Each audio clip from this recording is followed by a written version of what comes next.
இந்த வீடியோவில் எதை பற்றி பார்க்க போகிறோன்னா, இன்றைக்கி வந்து ஒரு வீடியோ வந்து நிறைய ட்ரெண்ட் ஆகிட்டே இருந்துச்சு. என்னென்னு பார்த்தீங்கன்னா, இப்போ இது வந்து கட்சிக்கான வீடியோ எதுவும் இல்லை. ஒருத்தர் வந்து பொன்ராஜ் வெள்ளைச்சாமி அப்படின்னு சொல்லிட்டு இருக்கவர். இவர் வந்து எக்ஸ் அட்வைசராக அப்துல் கலாம் சாருக்கு வந்து அட்வைசராக இருந்தாராம். இவர் வந்து ஒரு ட்ரெண்டுக்காக பண்ணாரா, இல்லை வைரல் ஆகணும்னு சொல்லிட்டு பண்ணாரா ஏன்னு சொல்லிட்டு தெரில. ஆனால் டிவிகேல இருக்க எல்லா லேடிஸையும் வந்து இவர் வந்து இன்ஸ்டிடியூட்னு சொல்லிட்டு தமிழில் சொல்லியிருக்காரு. சொல்லிவிட்டு அதை வந்து நிறைய பேர் அவங்க சொன்னப்போ அந்த இன்டர்வியூ எடுத்தவங்க கூட தடுக்கலை. ஏன் இப்படிலாம் பேசுகிறீங்க, இப்படிலாம் பேசக்கூடாது, இது வந்து நாகரிகமான செயல் இல்லைன்னு கூட சொல்லலை. யாருமே எதுவுமே தடுக்கலை. இவர் பாட்டுக்கு பேசிவிட்டு டிவிக்கு இருக்கவங்க எல்லாமே அப்படி தான் அப்படின்னு சொல்லிட்டு அவர் வந்து திரும்பி அந்த வேர்டை சொல்லியிருக்காரு. சொல்லிவிட்டு திருப்பியும் வேறு ஒரு சேனலில் வந்து இதை பற்றி அவங்கக்கிட்ட கேட்டிருக்காங்க.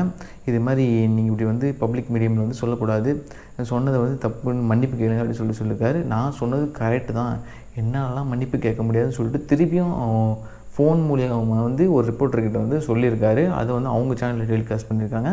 இப்போ முன்னாடி சொன்னதையும் வந்து சேனலில் டெலிகாஸ்ட் பண்ணியிருக்காங்க. எடிட் பண்ணல, பீப் போடல, எதுவுமே பண்ணல. இதுவே ஒரு படத்தில் வந்துருந்துச்சுன்னா ஏகப்பட்ட பீப் வந்திருக்கும், ஏகப்பட்ட இது வந்திருக்கும். எப்படி ஒரு பொண்ணை இப்படி இழிவாக பேசலாம்னு சொல்லிட்டு அதுக்கு ஒரு சங்கமே கிளம்பி வந்து எதிர்த்துருக்கோம். ஆனால் இப்போ நேரில் டிவிக்கு எதிர்த்து பேசினா அதை வந்து யாருமே எதிர்க்க மாட்டாங்க, ஒன்றுமே பண்ண மாட்டாங்க. நீங்கள் பேசுங்க, என்ன வேணால் பண்ணுங்கன்னு சொல்லிட்டு விட்டுருவாங்க.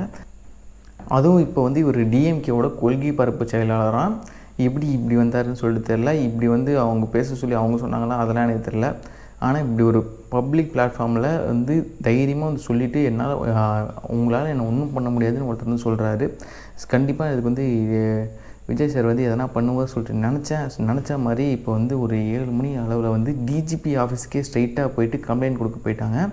விஜய் சாரும் கூட நிறைய பேர் போனாங்க, போய் கம்ப்ளைண்ட் கொடுத்துட்டாங்க. இப்போ என்ன ஆக்ஷன் எடுப்பாங்கன்னு சொல்லிட்டு நாளைக்கு தான் தெரியும். ஆக்ஷன் கண்டிப்பாக எடுப்பாங்களான்னு சொல்லிட்டு தெரில, ஆனால் எடுக்கணும். இல்லைனா வந்து டிவிகே சைட்லேருந்து எதுக்கு போராடுவாங்கன்னு சொல்லிட்டு அவங்க சைடில் சொல்லியிருக்காங்க. மற்ற கட்சிங்களாம் எந்த மாதிரி ஸ்டாண்ட் எடுக்கிறாங்கன்னு சொல்லிட்டு தெரியல. உங்கள் ஒப்பீனியன் என்னன்னு சொல்லிட்டு சொல்லுங்கள். இந்த ஒரு நியூஸில் இப்படி வந்து பப்ளிக் மீடியமில் யாரை பற்றி வேணால் பேசலாமா? இப்போ வந்து புதுசாக ஒரு கட்சி வருதுன்னா அந்த கட்சி உங்களுக்கு பிடிக்கலன்னா அதை நீங்கள் ஓட்டு போடுங்க, போடாமல் போங்க. ஆனால் அதில் இருக்க லேடிஸை வந்து என்ன வேணால் பேசலாம், அது நான் உங்களால் ஒன்றுமே பண்ண முடியாதுன்னு சொல்லிட்டு ஒருத்தவங்களால் எப்படி இருக்க முடியும்னு சொல்லிட்டு தெரியல. இது மற்ற கட்சிக்கு நடந்தாலும் நான் வந்து வீடியோ போட்டிருப்பேன். மற்ற கட்சிக்கெலாம் இப்படி பேசுவாங்களான்னு சொல்லிட்டு தெரில. இப்போ இன்னொரு கட்சியில் வந்து ஒரு சின்ன பொண்ணு ஒரு 8 வயசு குழந்தைய போய் அசிங்கப்படுத்துகிற மாதிரி அவங்கள மிமிக் பண்ணி காட்டுறாங்க. இது மாதிரி டிவிக்கு விஜய் படமே போட மாட்டாங்கன்னு சொல்லிட்டு அதே மாதிரி அழுது காட்டுறாங்க. அந்த குழந்தைக்கு என்ன தெரியும், அவங்கள பற்றி வந்து பேசி இப்படி அசிங்கம் பண்ணிகிட்ருக்காங்க. போன வாட்டி அவங்களுக்கு தான் ஓட்டு போட்டேன்னு நினச்சாவே இப்போ அசிங்கமாக இருக்குது. உங்கள் ஒப்பீனியனை வந்து கமெண்ட் செக்ஷனில் வந்து சொல்லிட்டு போங்க.